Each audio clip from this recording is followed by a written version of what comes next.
Press Bihar हमारे channel पर आपका बहुत बहुत स्वागत है और मैं हूं आपके साथ आनंदमयी। दिल्ली विधानसभा चुनाव की तारीखों का ऐलान हो चुका है। 5 फरवरी को दिल्ली में विधानसभा चुनाव है और 8 फरवरी को रिजल्ट आने वाले हैं। इन 5 सालों में एक बार फिर से आम आदमी पार्टी के आने की कयासत तेज है। वजह है दिल्ली में दिल्ली वासियों के लिए मुफ्त की सुविधाएं, योजनाएं। लेकिन इन सबके बीच ऐसी बात नहीं है कि दिल्ली में अरविंद केजरीवाल की योजनाओं ने हर आदमी की जिंदगियों को काफी बेहतर बना दिया है। कई ऐसे जगहें हैं, कई ऐसी बस्ती है जहां की जिंदगियां इतनी ज्यादा कठिन है कि वे अफसोस करते हैं। आप आदमी पार्टी को कोसते हैं और जब आप उनकी कहानियों को सुनेंगे तो आप भी आम आदमी पार्टी पर सवाल खड़े जरूर करेंगे। लेकिन दिल्ली की विधानसभा में चुनाव के लिए जो राजनीतिक माहौल बना हुआ है वो काफी हटकर है। यह विधानसभा चुनाव अन्य मामलों में काफी हटकर है। इस बार के चुनाव में कांग्रेस और भाजपा पार्टी की एक ही लक्ष्य है, आम आदमी पार्टी की छवि को नुकसान पहुंचाना और इस नुकसान के बाद जो फायदा होगा वो भाजपा पार्टी को होगा। सीधी सी लड़ाई यहाँ यही चल रही है, किसी भी तरह आम आदमी पार्टी को सत्ता से बाहर करना, और वो संभव है आम आदमी पार्टी के किए गए वायदों, उनके राजनीति में आने के बनाए गए पिलरों पर अटैक करके। जब उनकी छवि को नुकसान होगा तो सीधा फायदा बीजेपी को होगा। और दूसरी बात कि बिहार यूपी में भाजपा की सरकार है।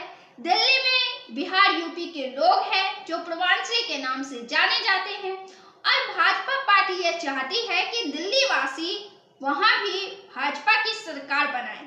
वहीं कांग्रेस पार्टी यह चाहती है कि आम आदमी पार्टी जो लगातार 3 बार से सत्ता में आ रही है वह खिसके, तब तो भाजपा के खिलाफ मोर्चा खड़ा करे।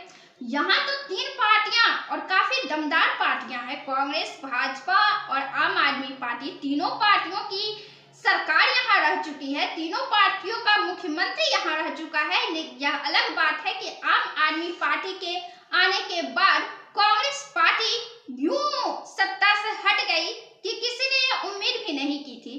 भाजपा पार्टी भी दशकों से सत्ता से बाहर है। दिल्ली की राजनीति में भाजपा पार्टी का सरकार होना काफी आवश्यक माना जा रहा है भारतीय जनता पार्टी के सदस्यों के लिए, क्योंकि यह देश की राजधानी है जहां बीजेपी पार्टी का ही सरकार नहीं है और एक लंबे दशकों से नहीं है। इसी क्रम में देश की राजधानी की राजनीति काफी गर्म है, लेकिन सवाल उठता है कि जनता के मुद्दे कहां गए। राजनेता आपस में ही लड़ रहे हैं, आपसी लड़ाई ही जारी है, आपसी आरोप प्रत्यारोप ही जारी है। कभी सीएम हाउस को लेकर, कभी पीएम हाउस को लेकर, कभी वोटर की लिस्ट लेकर, कभी रोहिंग्या के मुद्दे लेकर, कभी बांग्लादेशी के मुद्दे लेकर, और कभी पैसा बांटे जाने के मुद्दे लेकर। जनता की समस्याएं, जनता के मुद्दे इन राजनीतिक लड़ाइयों में नदारद है। इन्हीं सब तमाम खबरों के बीच अब एक बार फिर से दिल्ली में घमासान मचा हुआ है और भाजपा और कांग्रेस पार्टी ने बिहार यूपी की अस्मिता से जोड़कर अरविंद केजरीवाल पर अटैक कर दिया है। तो हम यह जानने की कोशिश करेंगे कि क्या वास्तव में अरविंद केजरीवाल का बयान बिहार यूपी की अस्मिता से जुड़ा हुआ है। भाजपा और कांग्रेस पार्टी इसे पूर्वांचली का, जो बिहार यूपी कहलाते हैं, बिहार यूपी से आए हुए लोगों को वहां पूर्वांचली कहा जाता है, उनका अपमान किया जा रहा है। भाजपा और कांग्रेस पार्टी का अरविंद केजरीवाल पार्टी पर यह बड़ा आरोप है। तो ऐसा अरविंद केजरीवाल ने क्या कुछ कह दिया है जिस वजह से वहां की राजनीति और बिहार यूपी को लेकर पूर्वांचली का मुद्दा इतना गर्म हो गया है। दिल्ली में वोटर लिस्ट के नाम पर बीजेपी और आम आदमी पार्टी के नेता लगातार आपस में भिड़ रहे हैं। दिल्ली के पूर्व मुख्यमंत्री आम आदमी पार्टी के संयोजक अरविंद केजरीवाल ने आरोप लगाया है कि नई दिल्ली विधानसभा सीट पर बड़ी संख्या में फर्जी वोटरों को जोड़ा जा रहा है। नई दिल्ली विधानसभा सीट से ही अरविंद केजरीवाल मैदान में उतरने वाले हैं। केजरीवाल ने कहा है कि 1 लाख की छोटी सी विधानसभा सीट है, इसमें पिछले 15 दिन में 13,000 नए वोटर बनने की एप्लीकेशन कहां से आ गई। जाहिर तौर पर उत्तर प्रदेश और बिहार से लाकर आसपास के स्टेट से लाकर फर्जी वोट बनवा रहे हैं ये लोग। बिहार और उत्तर प्रदेश के नाम लिए जाने की वजहों से ही अरविंद केजरीवाल अब भाजपा और कांग्रेस पार्टी के निशाने में हैं। दिल्ली के आसपास के इलाके में पंजाब है, हरियाणा है, लेकिन अरविंद केजरीवाल ने बिहार यूपी का नाम लिया है। वजह ही इसकी यह है कि बिहार और यूपी के लोग गरीब माने जाते हैं। बिहार और यूपी के लोग दिल्ली में रोजगार के लिए जाते हैं। बिहार और यूपी के लोगों के द्वारा ही अरविंद केजरीवाल अपनी राजनीति को साधने की कोशिश करते हैं और बिहार यूपी के लोग ही दिल्ली के झुग्गी झोपड़ियों में जिस तरह से रहते हैं, शायद वैसे कोई जानवर भी न रह पाए। आम आदमी के इस आरोप को बीजेपी ने पूर्वांचली वोटरों से अपमान से जोड़ा है। इस बीच कांग्रेस ने भी नए वोटरों के मुद्दे पर केजरीवाल पर प्रहार तेज कर दिए हैं। दिल्ली की राजनीति में इन दिनों कांग्रेस पार्टी और भाजपा पार्टी दोनों सुर मिलाए हुए हैं, दोनों का हाथ मिला हुआ है, दोनों के गले मिले हुए हैं। अरविंद केजरीवाल के सीट पर 2 कांग्रेस के उम्मीदवार उतरे हुए हैं, एक भाजपा के और एक कांग्रेस उम्मीदवार के, लेकिन 2 हमने इसलिए कहा क्योंकि दोनों पूर्व मुख्यमंत्री के संतान हैं। प्रवेश वर्मा, साहिब सिंह वर्मा जो कि पूर्व मुख्यमंत्री दिल्ली के रह चुके हैं, उनके बेटे हैं, और संदीप दीक्षित भी, शीला दीक्षित कांग्रेस की सरकार में वे मुख्यमंत्री रही हैं, उनके बेटे। बिहार यूपी के नाम लेने के बाद अब गिरिराज सिंह भी काफी अटैकिंग मोड में आ चुके हैं और आकर केजरीवाल पर खरी खोटी सुनाई है। गिरिराज सिंह ने कहा है कि केजरीवाल जी जो खुद फर्जी और धोखेबाज हैं, वो बिहार, यूपी और पूर्वांचल के लोगों को कहते हैं 500 रुपये का टिकट कटाकर आते हैं और 5 लाख का इलाज करते हैं। ये केजरीवाल जिस थाली में खाते हैं उसी में छेद करते हैं। इन्होंने अन्ना हजारे को धोखा दिया, दिल्ली को धोखा दिया, बिहार, यूपी और पूर्वांचल के लोगों को धोखा दिया, टोम्पो और फिलर लोगों को धोखा दिया। दिल्ली बीजेपी के अध्यक्ष वीरेंद्र सचदेवा ने भी इस मुद्दे पर आम आदमी पार्टी पर अटैक किया है। दिल्ली बीजेपी के अध्यक्ष वीरेंद्र सचदेवा ने कहा है कि पूर्वांचल समाज के भाई बहनों को फर्जी वोटर कहकर पूरे पूर्वांचल समाज का नाम खराब किया है और बेहद निंदनीय है। ये कोई पहली बार आपने नहीं किया है। दिल्ली बीजेपी के अध्यक्ष वीरेंद्र सचदेवा ने कहा कि पूर्वांचल समाज के भाई बहनों को फर्जी वोटर कहकर पूरे पूर्वांचल समाज का नाम खराब किया है और बेहद निंदनीय है। ये कोई पहली बार आपने नहीं किया है केजरीवाल जी, ये आपके मन का काला सच है जो बार बार आपकी जुबान पर आता है। इस मामले में मूल रूप से पूर्वांचल से संबंध रखने वाले बीजेपी सांसद और दिल्ली प्रदेश बीजेपी के पूर्व अध्यक्ष मनोज तिवारी ने भी केजरीवाल को आड़े हाथ लिया है। मनोज तिवारी ने कहा है कि आपने हिम्मत कैसे की पूर्वांचल के लोगों को, यूपी बिहार के लोगों को फर्जी कहने की। फर्जी आप है, फर्जी आपके वादे हैं अरविंद केजरीवाल। भाजपा पार्टी एक शब्द पर अटैक किए जा रही है। आपकी हिम्मत कैसे हुई यूपी बिहार के लोगों को फर्जी कहने की। लगातार भाजपा पार्टी के दिग्गज नेता इन्हीं बयानों पर प्रहार कर रहे हैं, लेकिन अरविंद केजरीवाल का कहना है कि आपने पैसे देकर वोटरों को मंगवाया है दिल्ली और उनसे वोट बढ़ाए जाएंगे, वोटरों के लिस्ट में उनके नाम जोड़े जा रहे हैं, आपने पैसे देकर मंगवाए हैं। हालांकि यहाँ तक का बयान सही है, आसपास के राज्यों से आना भी सही है, लेकिन अरविंद केजरीवाल ने साफ तौर पर बिहार यूपी का नाम ले लिया है। देखा जाए तो दिल्ली से नजदीक हरियाणा भी है, पंजाब भी है, लेकिन केजरीवाल ने बिहार यूपी का नाम लेकर एक बहुत बड़ी गलती कर दी है। यह सत्य है कि बिहार यूपी में गरीब की संख्या है, लेकिन पंजाब में भी गरीब है, हरियाणा में भी गरीब है। और अगर वोटर को लाने की बात की जाए तो गरीब वोटरों को पैसे देकर कोई भी राजनीतिक दल ला सकती है। इसमें बिहार और यूपी खास मायने नहीं रखता है। यह मायने रखता है उनकी जरूरतें और राजनीतिक पार्टियों के हथकंडे। लेकिन केजरीवाल ने बिहार यूपी का नाम ले लिया है और बिहार यूपी के नाम लिए जाने के बाद अब वे बुरी तरह से भाजपा पार्टी के चक्रव्यूह में बयानों के अटैक में अब घिरते हुए नजर आ रहे हैं। बिहार यूपी का नाम लेना अरविंद केजरीवाल के लिए भारी पड़ गया है, क्योंकि देखा जाए तो दिल्ली के निकट बिहार नहीं है, दिल्ली के निकट पंजाब और हरियाणा भी है, लेकिन केजरीवाल ने नाम लिया है पूर्वांचली का, बिहार का, उत्तर प्रदेश का, जो अब राजनीतिक मुद्दा बन चुका है। और यह मुद्दा यही थमने वाला नहीं है, यही खत्म होने वाला नहीं है। यह मुद्दा दिल्ली की राजनीति में काफी सियासत को हवा देगा, काफी सियासत को गर्म करेगा और भाजपा पार्टी को यह एक बड़ा हथियार मिल गया है अपनी तरफ वोटों की प्रतिशत को बढ़ाने का, वोट बैंक को मजबूत करने का।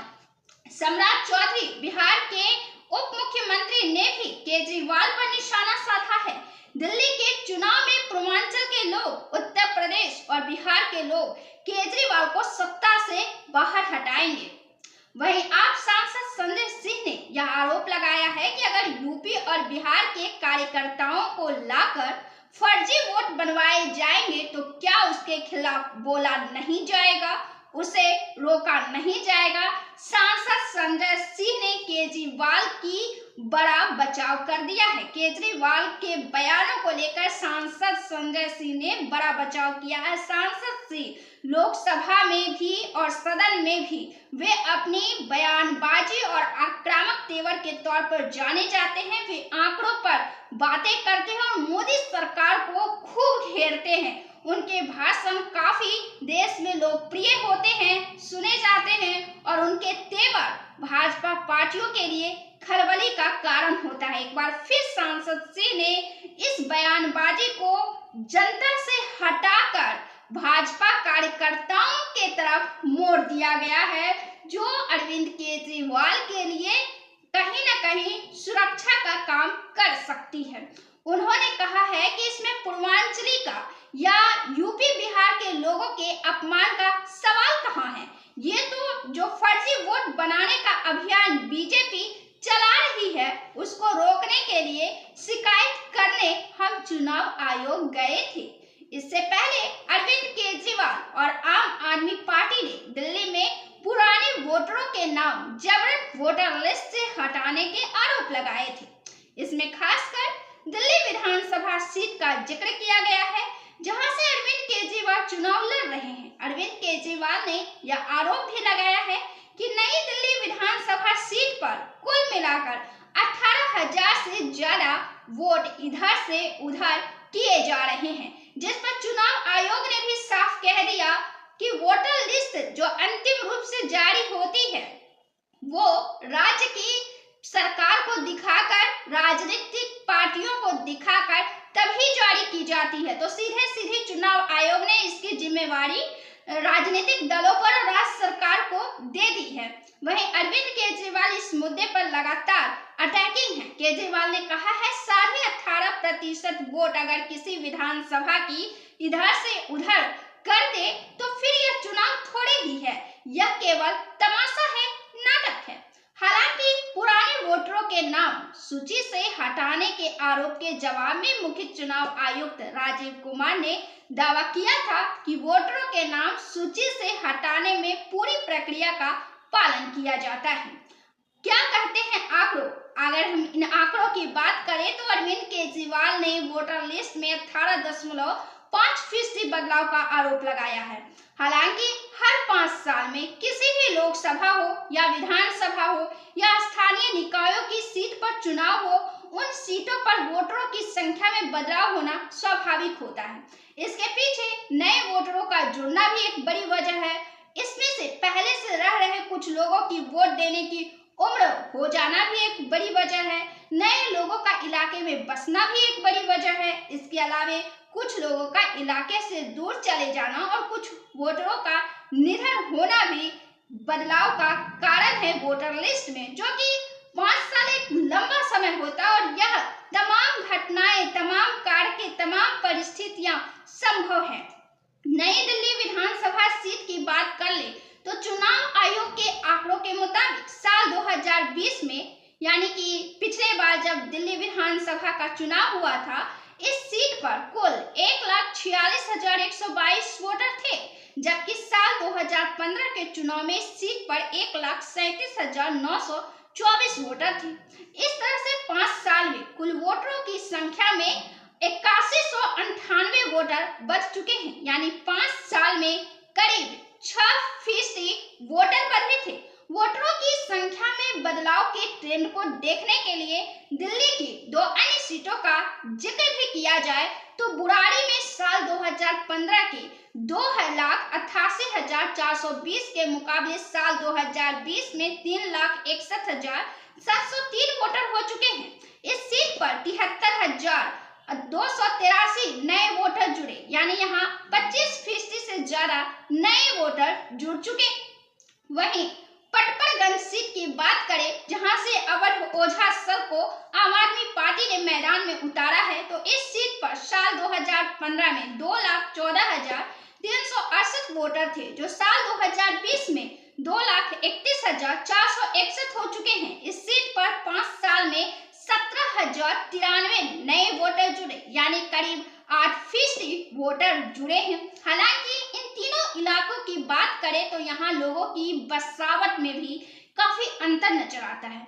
जहाँ बुराड़ी में पूर्वांचल और बिहार के लोगों की आबादी तादाद काफी अधिक है और इस इलाके में नई बसावट लगातार जारी है, वहीं पटपरगंज दिल्ली के प्रमुख रिहायशी इलाकों में आता है, जहां कई सारे अपार्टमेंट और सोसाइटी हैं। दोनों इलाके में आसमान जमीन का अंतर है, दोनों के जीवन शैली में आसमान जमीन का अंतर है। जबकि नई दिल्ली सीट आमतौर पर पूरी तरह से बसा हुआ इलाका माना जाता है। इसमें बड़ी संख्या सरकारी नौकरी करने वालों की आती है।